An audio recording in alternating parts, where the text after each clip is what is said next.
कानी बहू। किशोरी लाल जी के बेटे राघव की शादी की बात जगह जगह चल रही थी, लेकिन किशोरी लाल जी को कोई लड़की पसंद ही नहीं आती थी। और उसकी एक ही वजह थी, किशोरी लाल जी का लालची होना। उनको लड़की वालों से मोटा दहेज चाहिए था और इसी चक्कर में एक दिन वो एक बहुत पैसे वाले के घर अपने बेटे का रिश्ता लेकर पहुंचे। उस आदमी का नाम था ओम प्रकाश। देखिए किशोरी लाल जी, मेरी एक ही बेटी है और मेरी सारी संपत्ति जायदाद सब कुछ मेरी बेटी नैना का ही है। पापा, नाम से लगता है बहुत खूबसूरत होगी। कितना अच्छा नाम है ना, नैना। ओ, वैसे बात तो सही है आपकी। अब इतना पैसा है, जमीन जायदाद है, इकलौती बेटी, आप भी क्या करेंगे? सब कुछ उसे ही देंगे ना। बिल्कुल ठीक पहचाना आपने। बस बेटी की शादी और सारी जायदाद उसके नाम। पापा, बिना देखे हाँ कर दीजिए ना। इतना अच्छा रिश्ता फिर कहाँ मिलेगा? माला माल हो जाएंगे हम। मैं अपनी बेटी को बुलाता हूँ। अरे नहीं नहीं नहीं नहीं, आपकी बेटी का नाम नैना है, सुनकर ही लगता है बहुत सुंदर होगी। रहने दीजिए अंकल, मैं तो आपकी बेटी के नाम से ही इतना खुश हो गया हूँ कि उसे बिना देखे शादी करने को तैयार हूँ। अब तो मैं उसका चेहरा सीधे शादी के बाद ही देखूंगा। और इस तरह राघव नैना का चेहरा नहीं देखता और उससे शादी कर लेता है। शादी के बाद अपनी सुहाग रात पर जब राघव नैना का घूंघट उठाकर देखता है तो नैना की आंखें बंद थी। कितने खूबसूरत हो तुम नैना, जरा अपनी आंखें खोलकर मेरी तरफ देखो तो सही। नहीं, मुझे शर्म आती है। अरे, मैंने तुम्हें शादी से पहले भी नहीं देखा, और अब अगर तुम आंखें खोलकर मुझे देखोगी भी नहीं तो मुझे अच्छा कैसे लगेगा? इससे पहले कि नैना अपनी आंखें खोलकर राघव की तरफ देखती, अचानक से लाइट चली गई और राघव नैना को पूरी तरह से देख भी नहीं पाया। अगली सुबह नैना राघव के लिए नाश्ता बनाकर लेकर आई। अरे ये क्या, आधा पराठा सेका हुआ है और आधा बिल्कुल कच्चा। ये तुमने क्या किया नैना? बहू, तुमने क्या आधा पराठा तवे से नीचे लटका कर रखा था, जो आधा सिका है और आधा कच्चा?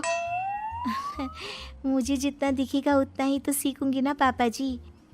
जहाँ जहाँ मुझे नजर आ रहा था वहाँ मैंने सीख लिया, जहाँ जहाँ नहीं दिखा वहाँ कच्चा रह गया होगा। इसका क्या मतलब है? ये कैसा मजाक कर रही है तुम? अरे बहू, तुमने इतना लंबा घूंघट क्यों लगाया हुआ है? देखो, हमारे घर में बहुओं को बेटी की तरह रखा जाता है, और फिर तुम तो इतना सारा माल लेकर आई हो। देखो, ये घूंघट डालकर रखने की कोई ज़रूरत नहीं है। हाँ नैना, पापा जी ठीक कह रहे हैं, तुम तो आराम से रहो, अपना ही घर समझो। नैना अचानक से अपना घूंघट उठा लेती है। अरे ये क्या पापा, नैना की तो एक आंख फूटी हुई है। नाम से नैना, लेकिन ये तो कानी बहू निकली। मेरे साथ धोखा हुआ है, धोखा। बिना दिखाए अपनी कहानी लड़की मेरे संग ब्याह दी। मुझे कहानी भी नहीं चाहिए। मुझे अभी ओम प्रकाश जी से बात करनी पड़ेगी। आखिर उन्होंने मेरे साथ ऐसा किया क्यों? अरे, आप लोगों ने ही तो पापा से कहा था कि आप लोग शादी से पहले मुझे देखना नहीं चाहते। अब मेरे पापा पर क्यों इल्जाम लगा रहे हैं? अरे लेकिन उन्हें बताना तो चाहिए था ना कि तुम कहानी हो, एक आंख से तुम्हें दिखाई नहीं देता। किशोरी लाल और राघव नाराज होकर ओम प्रकाश को अपने घर बुलाते हैं। पापा जी, ये आपने क्या किया? शादी से पहले बताया क्यों नहीं कि नैना की आंखों में परेशानी है? अरे, आप ही ने तो लड़की देखने से मना कर दिया था। और लेकिन आप बता तो सकते थे। आपको तो हमारी बेटी की प्रॉपर्टी चाहिए थी, वो भी पूरी की पूरी। अब क्या हुआ अगर उसे आधा दिखाई देता है? प्रॉपर्टी तो आपको पूरी मिल गई ना। अरे ये क्या बात हुई? मेरी शादी प्रॉपर्टी से नहीं, आपकी बेटी से हुई है। अब ये तो पहले सोचना चाहिए था, तब तो मेरी प्रॉपर्टी देखकर तुम्हारी जुबान लप लपा रही थी। लेकिन मैं कानी लड़की को अपनी बीवी बनाकर नहीं रख सकता। पापा, कुछ करिए ना आप। हाँ, करता हूँ। देखिए ओम प्रकाश जी, आप हमारे साथ ऐसा नहीं कर सकते। और तुम देखो, अगर तुमने मेरी बेटी से शादी तोड़ी ना, तो जो भी प्रॉपर्टी मैंने तुम्हें दी है वो तो पूरी की पूरी वापस ले ही लूँगा, और आधी प्रॉपर्टी तुम्हारी भी लूँगा। अरे मेरी आधी प्रॉपर्टी भला क्यों लेंगे आप? इसलिए क्योंकि मेरी बेटी को आधा नजर आता है और उसकी नज़र अभी तक तुम्हारी आधी जायदाद पर ही पड़ी है। अब तुम उसे घर से निकालोगे तो कुछ तो लेकर जाएगी ना। और अगर हम आपकी बेटी को अपने घर की बहू बना कर रखे तो? तो तुम्हारी पूरी प्रॉपर्टी तुम्हारी ही रहेगी, और जो मैंने तुम्हें दिया है ना, उसमें से बस मैं आधा लेकर जाऊंगा। अरे लेकिन अब आप अपनी दी हुई प्रॉपर्टी में से आधी वापस क्यों लेकर जाएंगे? अगर मैं आपकी बेटी को अपनी पत्नी बनाकर रखने को तैयार हूं तो? इसलिए ताकि भविष्य में अगर तुम मेरी बेटी को धोखा दो तो उसके पास कुछ तो रहे जो पति का हो। वैसे मेरे पास तो बहुत कुछ है, लेकिन अपने पति की कोई निशानी तो उसके पास होनी चाहिए ना। अब अगर तुमने मेरी बेटी को कानी कहा तो तुम्हें प्रॉपर्टी भी कानी ही मिलेगी, पूरी नहीं। जमाए राजा।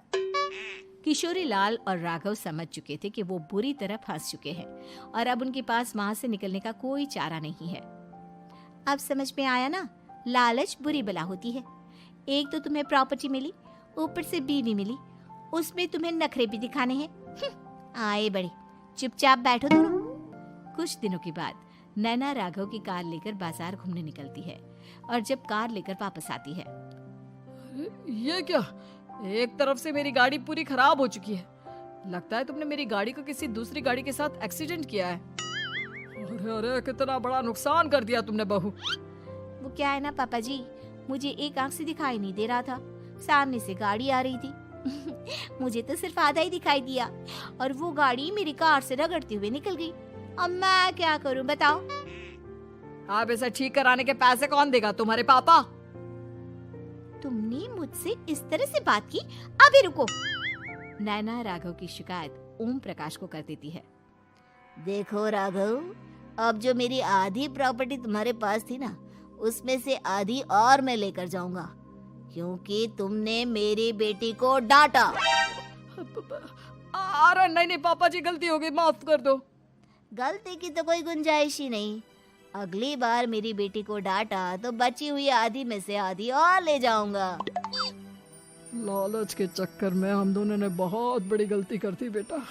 एक तो तुम्हें कानी बहू मिली और ऊपर से जो माल मिला वो भी काना। इस तरह राघव की हर एक गलती पर ओम प्रकाश उसकी प्रॉपर्टी का आधा आधा हिस्सा लेकर अपना सारा माल वापस ले गया और राघव को कानी बीवी से काम चलाना पड़ा। भाई लालच वाकई में बुरी बला है।